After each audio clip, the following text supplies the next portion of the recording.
कोविड-19 में देश और दुनिया के सामने बहुत सारे संकट खड़े किए और इन चुनौतियों के समय में भी भारत के यशस्वी प्रधानमंत्री आदरणीय मोदी जी अवसर देखते हैं और कहीं ना कहीं पिछले कल का उनका जो देश के प्रति संबोधन था उसमें स्पष्ट तौर पर दिखता है कि आत्मनिर्भर भारत बनाने के लिए ये जो संकल्प उन्होंने लिया है, ये जो सोच अपनी देश के सामने रखी है, इसने एक नई ऊर्जा देशवासियों में भर दी है।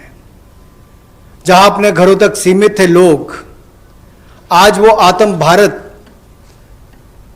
आत्मनिर्भर भारत बनाने के इस संकल्प में जुड़ने जा रहा है और संकट में अवसर देख रहा है। और शायद यही कारण है कि दुनिया के मुकाबले अगर भारत का देखा जाए तो इस लड़ाई में बहुत अच्छे कदम रहे। यहाँ तक कि दुनिया भर के देशों में दवाइयाँ तक पहुँचाने का भी संकट के समय में अगर किसी ने काम किया तो भारत की दवाइयों की कंपनियों ने किया, जिसमें भारत को बहुत प्रशंसा भी मिली है।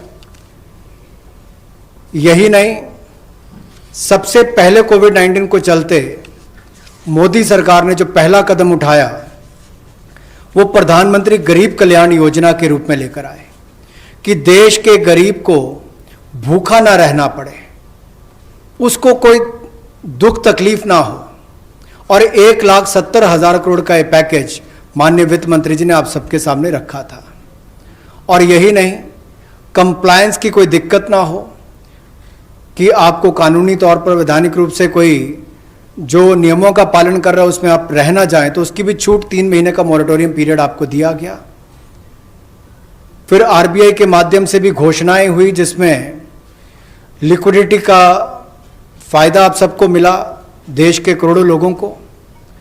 तो मेरा मानना यह है कि रिफॉर्म्स की जब माननीय प्रधानमंत्री जी बात करते हैं कि आत्मनिर्भर भारत हमने बनाना है, तो उसके 5 स्तंभ की उन्होंने बात की है, 5 पिलर्स की बात की है, जिसके विस्तार में उल्लेख माननीय वित्त मंत्री जी ने किया है। मैं एक बात इसमें और कहना चाहता हूं कि ये जो हम इकोनॉमी की बात करते हैं, अर्थव्यवस्था की बात करते हैं, पहला स्तंभ आधारभूत ढांचा हमारा ऐसा हो जो आधुनिक हो। और यही नहीं, हमारे सिस्टम जो है वो 21वीं शताब्दी में हमें विश्वगुरु बना सकें, उस लायक हम बनाएं। वाइब्रेंट डेमोग्राफी की हम बात करते हैं, युवा शक्ति को हम राष्ट्र शक्ति और राष्ट्र निर्माण के रूप में लगाएं और उनका लाभ उठाएं। और डिमांड को कैसे बढ़ाना है और डिमांड सप्लाई चेन का समन्वय कैसे बना रहे और अर्थव्यवस्था आगे और कैसे बढ़े, इसके इस्तेमाल को करने की भी ज़रूरत है। बोल्ड रिफॉर्म्स का पूरा लेखा जोखा माननीय वित्त मंत्री जी ने पिछले 6 वर्षों का दिया है। मैं यही कहूँगा, बड़े निर्णय करने के लिए मोदी जी जाने जाते हैं। चाहे वो गुजरात में आए भूकंप के समय वापस कच्छ को खड़े करने की बात हो, या आज के संकट के समय भारत में पीपीई और मास्क के निर्माण की बात हो। और कहीं ना कहीं यही सोच भारत को आत्मनिर्भर भारत बनाने जा रही है। और इस आत्मनिर्भर भारत जो मूवमेंट है, इसमें हम आप सबको जोड़ने आए हैं।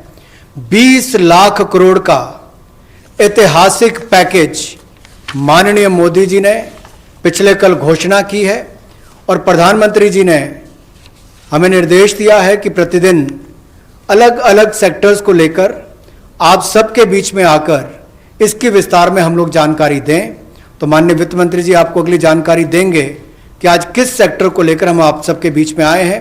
लेकिन बोल्ड रिफॉर्म्स 6 वर्ष भी होती रही, अब भी होगी, जब तक भारत आत्मनिर्भर नहीं हो जाता। उस दिशा में लगातार काम चलता रहेगा।